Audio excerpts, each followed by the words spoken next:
Olá pessoal, sejam bem-vindos ao nosso podcast da Liga Acadêmica de Prevenção e Promoção à Saúde. Meu nome é Marcos Zabra e eu sou acadêmico de Medicina.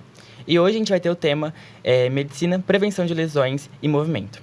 Para a gente conseguir entender um pouquinho como o corpo humano ele foi feito para se movimentar, o sedentarismo e como as pequenas mudanças podem impactar na qualidade de vida. E para enriquecer um pouquinho nosso podcast, a gente tem como convidado a doutora Adriana Almeida, que é biomédica e docente aqui do Salesiano, tanto nos cursos de Medicina e do curso de Medicina Veterinária, e também o Marlon Stella, que é graduado em Educação Física, pós-graduado em Fisiologia do Exercício e Biomecânica, e CEO também e fundador da Next Level Body Center. Desculpa que eu tive que ler um pouquinho, que o currículo de vocês é bem extenso. Pessoal, sejam bem-vindos.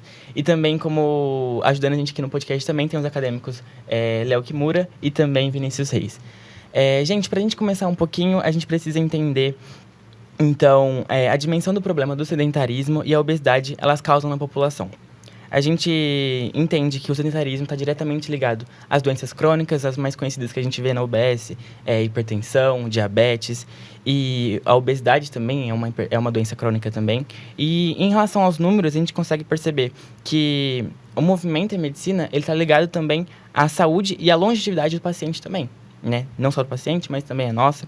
E também, segundo dados, quase metade dos adultos brasileiros eles estão sedentários. E os jovens também não fogem disso, chega a quase 84%, é um número muito alto, se a gente pensar na nossa população. E, ao mesmo tempo, 60% da população, elas sofrem com o excesso do peso. Então, a gente consegue perceber que a nossa população, ela não está nesse estilo de vida que a gente consegue ver na internet, né? Esse estilo maromba, esse estilo saudável, mas em relação aos dados, são dados bem diferentes, né? Esses dados, eles acabam assustando, mas para conseguir mostrar essa realidade, Adriana, o que acontece no nosso corpo, no corpo humano, que faz o sedentarismo um risco tão grande para a nossa saúde? Bom, primeiro, muito obrigada pelo convite. É um prazer estar aqui com vocês, da Liga, com o Marlon, abordando esse assunto que ele é de extrema importância, como nós vamos acabar comentando ao longo do podcast. De maneira geral, a gente tem um comprometimento de todos os sistemas envolvidos na atividade física. Eu vou começar a nível celular. Então, a gente tem uma diminuição da atividade mitocondrial, né? Porque pensando em músculo, o tecido que mais consome energia, a gente precisa da respiração celular para a produção de ATP. Uma vez que eu não tenho esse hábito, ou seja, uma vez que eu sou sedentário, eu tenho uma diminuição da atividade mitocondrial. Isso gera para nós uma consequência a nível sistêmico, ou seja, tem uma diminuição do metabolismo basal nesse indivíduo. E a partir daí as consequências vão passando de sistema para sistema. Aí a gente passa para o sistema locomotor, onde eu vou ter uma certa resistência à insulina, uma vez que o tecido muscular é o tecido que mais depende de insulina para a abertura do GLUT4 na sua membrana celular.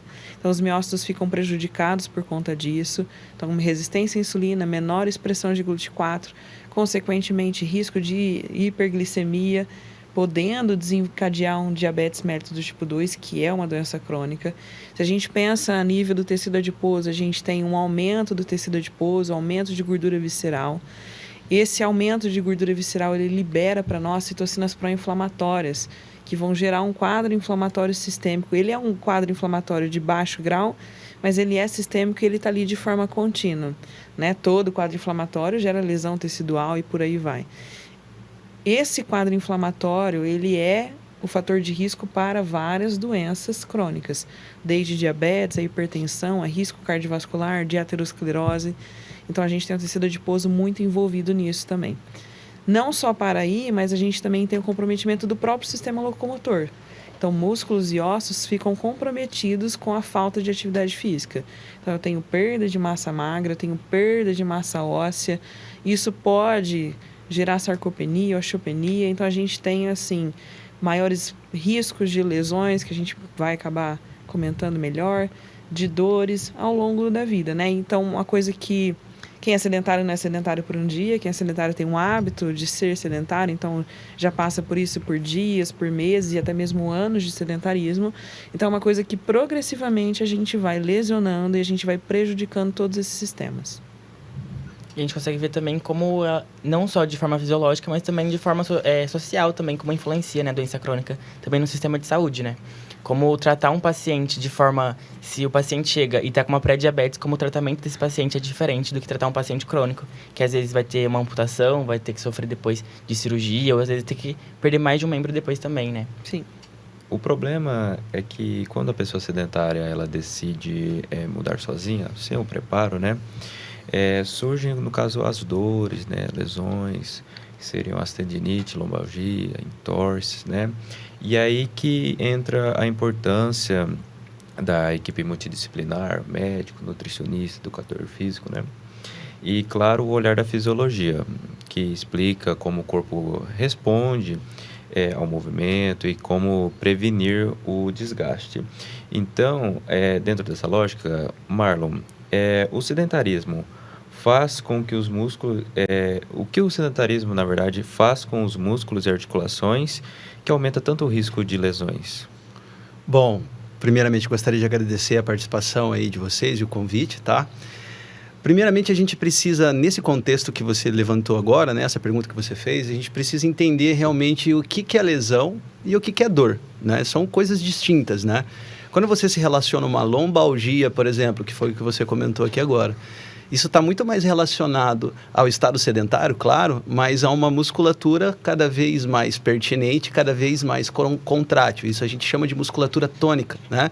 É uma musculatura como o quadrado lombar e também os parasvertebrais, que se contrai por natureza para admitir alguma função. Isso se dá por fraquezas de outras musculaturas que podem ser pares sinergistas e antagônicos que não estão funcionando de maneira correta. Isso é o que mais a gente pega lá no estúdio que eu trabalho, que é a Next Level, né? Que eu sou o CEO de lá e trabalho na gestão. Então, é muito comum porque as pessoas que realmente estão num estado sedentário passam a praticar atividade física sem orientação e não tem esse manejo, né, no que diz respeito a essa coesão de movimento entre as musculaturas. E aí a gente já começa a se envolver mais por cinesiologia e biomecânica daquilo que a gente está falando. Então, essas dores, como lombalgia, por exemplo, elas são perfeitamente tratadas pelo simples fato de você se movimentar. Tá? Então, a parte fisiológica, como a professora já falou conosco, né, já assume um papel de alívio de dor. Né? A gente já tem um trabalho aí na liberação de interleucina 6, por exemplo, interleucina 10, que age justamente no controle de dor, né? Na parte mais anti-inflamatória do negócio. Agora, quando a gente fala de lesão, aí, a gente já está se direcionando a uma perda de função. Tá? Quando causado por algum trauma ou realmente treinando um volume muito exacerbado no que diz respeito ao exercício que essa pessoa está praticando sem orientação nenhuma, pode levar a uma lesão grave mesmo, uma ruptura muscular e etc. Mas isso está muito mais envolvido no que diz respeito a você diluir bem, periodizar bem e planejar bem o treinamento da pessoa, calcular volume, cargas externas, controlar mais o peso na hora de estar fazendo a musculação propriamente dita, tá? O que acontece para entender nesse sentido? A atividade física em dor crônica ou aguda, por exemplo, ela contribui nessas liberações no que a gente está falando de marcadores indicadores, de citocinas e miosinas, tá? E também contribui na parte funcional, né? O que o cara fica mais funcional a se fazer, movimentos funcionais, tá? Então, o fato da gente conseguir equilibrar bem os movimentos, tá bom? Já vai gerar um alívio de dor crônica nesse sentido, tá? Então, o sedentarismo, nesse caso, passa a despertar dores ou lesões por falta de conhecimento no ato de praticar a atividade, tá? Porém, você consegue esse equilíbrio e esse alívio de dores também trabalhando nesse sentido. Logo, sedentário, menos massa muscular, correto? Menos massa muscular, menos função. Menos função, praticamente dor. Então, se você tem funções a seu favor, dificilmente você vai ter aí um quadro de dor crônica ou aguda muito grave, ou chegar a se lesionar, como eu estava falando, por treinar de forma demasiada e errada, tá? Mais ou menos por aí, aquilo da sua pergunta. Pô, que bacana, então. E existe diferença no impacto fisiológico entre atividade aeróbica e musculação, por exemplo? Sim, existem diferenças, tá? Quando a gente fala da sinalização mais cardiovascular, né? Apesar deles serem complementares, né? A gente está falando para uma adaptação mais cardiorrespiratória, uma liberação mais hormonal, agindo diretamente no quadro mais inflamatório, crônico, tá? Nesse sentido, a sinalização aeróbica, né? Ela tem muito mais essa propriedade do que a musculação, né? Quando a gente fala de musculação, seria o treinamento resistido, propriamente dito. No treinamento resistido, nós vamos associar a nossa via mTOR, né? Que é mais responsável por síntese proteica, né? Mais responsável pela própria hipertrofia e o aumento de força muscular. Tá? Então, existem essas diferenças. Porém, para você se beneficiar de tudo como um todo, como a professora também já disse aqui no podcast, na primeira pergunta, é integrado, trabalha de forma integrada, né? Então, assim, não tem como você separar uma coisa da outra quando você está fazendo atividade física, independente de qual ela seja. Porém, tem como você deixar ela mais predominante, digamos assim. Então, vai existir diferença, né, nos sinais que você está causando, nas sinalizações, porém, elas são complementares, beleza? Então, assim, para você se beneficiar eu costumo dizer que é um remédio multifuncional, digamos assim, a atividade física, né? O ideal é associar um com o outro, né? Fazer o cardiorrespiratório pode ser de uma forma separada por uma outra atividade que você mais goste, né? Por exemplo, existem pessoas que gostam de fazer o spinning, por exemplo, que é uma atividade intensa e aeróbica que vai ter essa liberação de tudo aquilo que a gente está falando, associado a um treinamento resistido calculado para aquela atividade que ela faz. Então, tudo isso também tem que ser pensado, porque se você treina a musculatura na musculação de forma que não vai de acordo com a modalidade que você pratica externamente, qualquer esporte, por exemplo, você vai ter problema de dor, com certeza, porque você não consegue controlar os volumes, entendeu? Então, uma coisa tem que ser associada para a outra. É aí que a gente começa a entrar com especificidade de treino para modalidades, como natação, triatlo, corrida e etc. Então, tem uma série de coisas que você consegue metrificar, trabalhar de acordo com essa outra atividade, para você experimentar realmente desses benefícios que o exercício físico aeróbico e resistido causa aí no ser humano. Então, mais ou menos por aí. Certinho, obrigado. Complementando o que o Marlon está dizendo, é aquilo que eu estava falando no começo mesmo. Se eu preciso que, numa atividade física, meu músculo produza mais energia para dar conta de fazer ela, eu preciso de mais oxigênio e nutrientes. E entra toda aquela parte cardiovascular e respiratória, que o exercício aeróbico vai te dar. Então, ele vai melhorar a sua função cardiovascular, aumentando a frequência liberação cardíaca. de ácido nítrico e etc. Várias coisas voltadas para essa melhor perfusão tecidual, para que o sangue rico em oxigênio e nutrientes chegue nesse tecido muscular. Em contrapartida, a musculação ela vai dar para nós uma maior síntese proteica, ou seja, um ganho de massa magra, que automaticamente aumenta o metabolismo daquele indivíduo. Ele passa a consumir mais energia e automaticamente calorias, aumentando o seu metabolismo basal como um todo. Então, quanto maior a quantidade de músculo, mais acelerado é o metabolismo dessa pessoa. E para uma pessoa que saiu do sedentarismo, isso é fundamental, né? Você criar esse hábito da musculação, mas associado ao exercício aeróbico, para te dar os dois. E é por isso que a forma de você trabalhar, prescrever, planejar, ela precisa ser muito bem calculada. Então, quando a pessoa ela vai sair do sedentarismo de uma vez só, direto para a academia, ela vai se deparar com o quê? Musculação. O que é musculação para as pessoas leigas? Fisiculturismo. Fisiculturismo é uma modalidade. Musculação é outro mundo. Tá? Então, a gente está falando de saúde, qualidade de vida para alto rendimento. Então, as pessoas muitas vezes confundem isso, tá? Então, quando a gente está falando de musculação e treinamento, a gente precisa agir de forma híbrida, que é o que a gente está falando aqui, né? Então, assim, você precisa, como ser humano, passar por todas as valências e dar todos os sinais que o ser humano é capaz de fazer. Aí eu estou falando de força pura, força de resistência, somente resistência, o sistema cardiorrespiratório em si. Então, o planejamento do personal trainer, fisioterapeuta, profissional do movimento que seja nesse sentido, ele precisa ser muito bem calculado para que você, como aluno dele ou como paciente, passe por todas essas valências. Normalmente, a ciência diz que um trabalho de treinamento, ele vai ter aí, em média, 12 semanas para surtir efeito. Então, se a gente for para pensar dentro de um ano, né, vão ter 4 níveis de 3 meses para você conseguir trabalhar todas as valências que o ser humano é capaz de fazer, entendeu? Então, é muito importante olhar para isso, porque existem indivíduos que só treinam musculação. Musculação, apesar de ser beneficiado por isso, né, apesar de ser, demais acaba sobrando, né? Sabe aquele ditado, né? Tudo que é demais sobra. A gente precisa equilibrar as coisas e passar por todas essas valências para que a gente tenha saúde e sucesso mesmo com o treinamento, tá? Nesse intuito, beleza? Então dá meio que para entender que tipo, a mescla dos dois, né, faz com que a eficiência do outro seja maior, né? Exato. Se eu treino musculação quadríceps, depois no spinning eu consigo ter uma maior eficiência, né? Porque um acaba equilibrando o outro e ajudando o outro, né? Basicamente. Não só o músculo, mas também igual tinha comentado, né? De cardíaco também, né? De ter Sim. essa melhora também, né? Sobre a tecnologia e a educação positiva na área do sedentarismo em si. Que hoje a medicina, ela está muito evoluída com tratamentos crônicos a longo prazo da vida. Só que a gente esquece muito da importância de prevenir a doença, que seria entrada mais na educação positiva. Você pergunta para o paciente, você prefere fazer 30 minutos de exercícios diários ou prefere tratar essa doença ao longo de toda a sua vida? E perguntar para você, Marlon, como educador físico, esses 30 minutos são necessários mesmo para trazer uma melhora do corpo? Você quer saber se é suficiente? Isso, se é suficiente. Tá, seria o mínimo para uma pessoa sedentária ou para o iniciante, né? A ciência diz que 150 minutos aí semanais de atividade física já é o suficiente para a gente ter essas adaptações, desde que seja bem metrificado e calculado, né? Então, não adianta só puxar ferro. A gente tem que parar para pensar em como fazer isso, em como utilizar a musculação a favor e as outras atividades também, tá?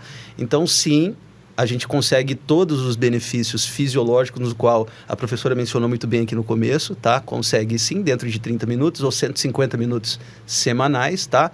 É o suficiente para pessoas que estão iniciando, saindo do sedentarismo, tá? Mas para quem busca associar a musculação a uma atividade esportiva, como eu já estava comentando, vai precisar de um pouquinho mais, né? Porque ele vai precisar de mais trabalho nesse sentido.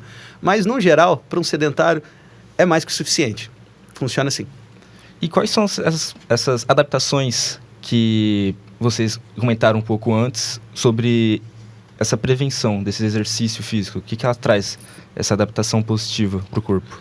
Bom, como a professora já disse no início do podcast, né, professora? A gente tem essas adaptações positivas. A grosso modo, a gente tem uma melhora de sono, uma disposição melhor para a realização de atividades, né? A gente tem um sistema musculoesquelético mais responsivo à funcionalidade do indivíduo. Quando eu falo funcionalidade, é o sujeito pegar um objeto do chão, um objeto de cima, sem sentir dor no ombro, por exemplo. É o tal do fazer a manutenção para que você consiga amarrar os sapatos aos 80 anos, entendeu? Então, é mais ou menos por aí que a sua pergunta envolve. Então, as adaptações já muito bem colocadas pela professora são basicamente isso, né? Então, a gente tem uma série de liberações fisiológicas, né? Uma série de adaptações e sinalizações que vão gerar esse benefício no que diz respeito à saúde do indivíduo, tá? Por aí. Você pensa que, assim, 30 minutos por dia, né, durante a semana, totalizando 150, é pouca coisa. Mas para uma pessoa que não faz nada, que é o caso do sedentário, já é um avanço. E quando a gente pensa nesses 30 minutos, a gente tem respostas muito rápidas. No início, né, no primeiro mês, você já vê respostas fisiológicas acontecendo. E ao longo do tempo, isso é muito rápido e progressivo, né? Então, você vai ter melhora, no caso da atuação da insulina. E aí você vai tirando aquela história da resistência à insulina, o risco de diabetes. Você tem uma melhora do sistema cardiovascular, eliminando o risco de hipertensão, o risco de doenças cardiovasculares, inclusive aterosclerose. Você vai tendo a modificação do perfil lipídico, que numa pessoa sedentária, muito provavelmente ela tem um LDL, né, que é o nosso famoso colesterol ruim, gerando risco de ateroma, né, de formação de placas de gordura alta. Em contrapartida, o HDL, muito provavelmente de uma pessoa sedentária, ele está baixo, está diminuído, e com a introdução da atividade física a gente já consegue rapidamente reverter isso. O perfil lipídico é um dos que mais responde à atividade física, né? A glicemia depende muito de vários outros fatores, como fatores hormonais, tecidual e tudo mais, mas mesmo assim a prática da atividade física ao longo do tempo faz com que a gente tenha uma melhor resposta à insulina. Então, de maneira geral, todas essas doenças crônicas que nós comentamos que seria interessante você prevenir, porque o gasto em prevenção, a qualidade de vida em prevenção, ela seria muito maior do que o gasto com o tratamento pós-doença instalada, ela traz esse benefício todo. Então, assim, é melhor você prevenir e fazer tudo isso do que você deixar progredir e chegar lá. Estava até comentando um pouquinho antes com o Marlon que eu comecei agora, em janeiro desse ano, a voltar a fazer atividade física, que eu fiquei quase 2 anos parada sem fazer. Ganhei muito peso, cheguei à obesidade nível 2 e voltei agora, no começo do ano. Então, eu estou há 9 meses treinando, já perdi mais de 10 quilos. E Parabéns. Parabéns. E nisso, brinquei com ele, né? A gente vai na força do ódio. Mas eu entendo que é melhor, né? Foi uma coisa que, sabendo de tudo que eu sei de fisiologia, do que a gente está comentando aqui, que é melhor eu prevenir uma doença crônica, que se eu não parasse para cuidar, com certeza eu teria cada vez mais rápido, do que eu lá na frente ter que tratar. Tava até brincando com os meninos, né? Eu sou péssima para tomar remédio. Eu hoje não faço uso de nenhum remédio de uso contínuo, graças a Deus, porque se dependesse de mim, era óbito. Né? Eu fui em fevereiro na ginecologista fazer exames gerais, né, de rotina, e a gente viu a necessidade de fazer uso de vitamina D por 3 meses. Saí de lá, comprei remédio para os 3 meses. Até hoje tem comprimido lá na cartela. Porque eu tomo um dia e esqueço de tomar 2, 3.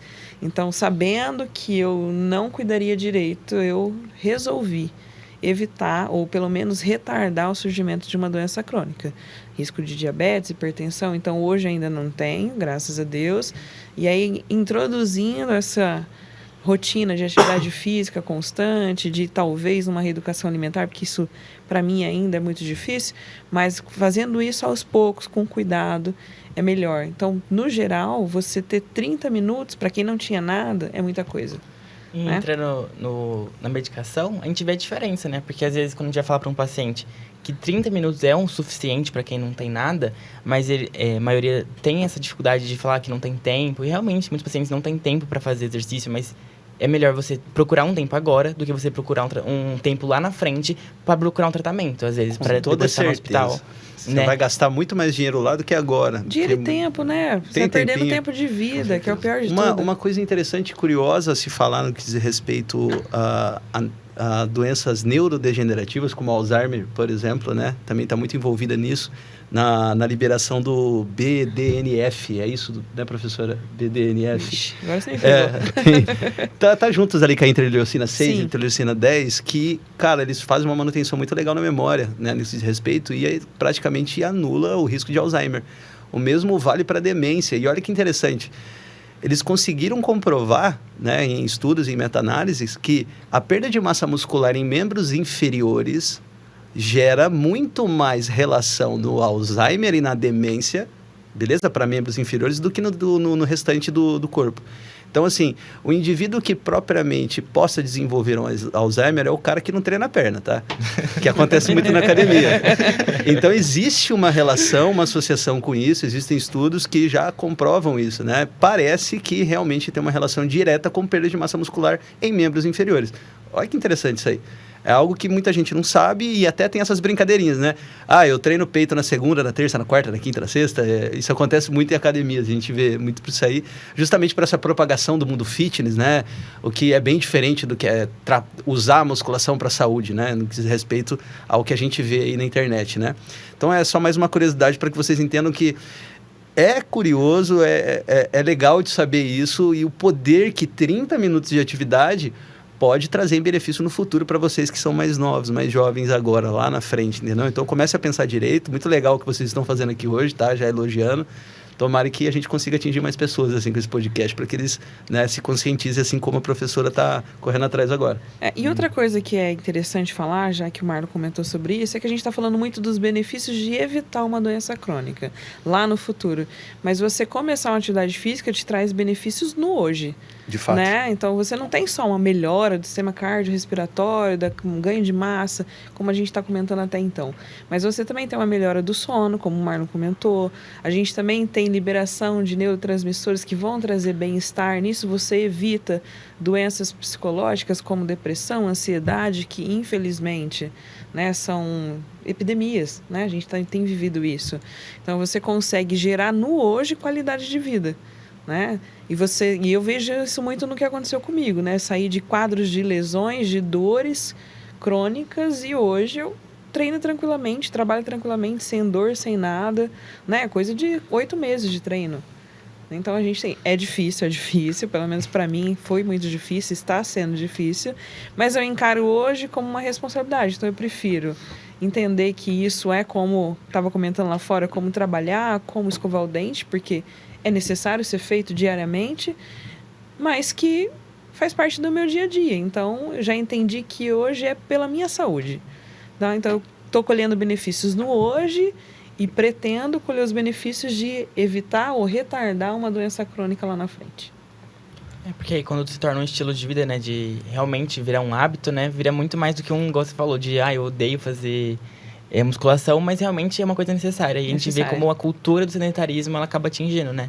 Que, igual você falou, Adriana, é muito mais fácil eu, às vezes, tomar uma medicação para emagrecer do que eu ter que mudar toda a minha vida, procurar um horário para musculação, procurar uma alimentação saudável, procurar especialista para isso. Então, é muito mais fácil. Só que, em contrapartida, não é tão fácil, porque esse ganho, esse benefício não é total, né? Porque pode ter esse efeito rebote, ou também, se a pessoa não prepara todo esse o mental, o físico, né, a musculatura, depois totalmente vai voltar, né? É complicado falar muito sobre isso, porque existem várias vertentes para esse assunto, né? Eu acho que as medicações, elas são úteis quando elas são feitas para um tratamento adequado para aquilo que elas foram desenvolvidas. Exato. Então, foi desenvolvido para tratar diabetes e obesidade, ótimo, vamos tratar diabetes e obesidade. É melhor um obeso com risco de morte em coisa de meses fazer uso desse medicamento do que deixar abandonar e assinar o atestado de óbito. Agora, você pega uma pessoa que não tem a necessidade para qual é indicado aquele fármaco e ela faz uso do fármaco para finalidades estéticas ou qualquer outra, porque tem muito problema de distorção de imagem também.